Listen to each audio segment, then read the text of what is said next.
Over in the UK, a couple arrested over allegedly holding 3 women as slaves for more than 30 years in South London are understood to be former Maoist activists.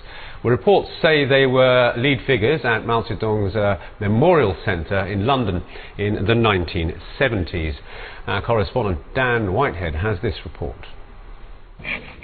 On the outside, just a normal-looking flat with no clue as to what had taken place inside.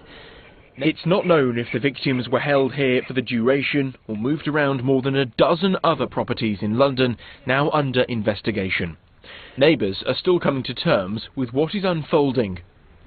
To actually come past now and see the amount of police that there is, I'm quite shocked. I'm really shocked, and it's horrible. It's a strange feeling, really, isn't it? It is, because it's a bit surreal. We walk past it every day and you just don't expect to hear, especially finding out today, like that there's loads of journalists and police.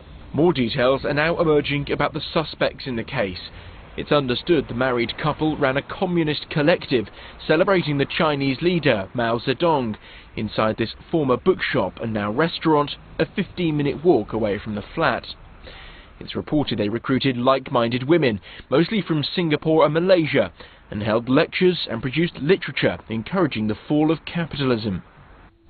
The 73-year-old man and 67-year-old woman from India and Tanzania had previously been arrested by police back in the 1970s. They have now been bailed until January, and there are now 37 Met officers from the Human Trafficking Unit working on this case. Dan Whitehead, Channel NewsAsia, London.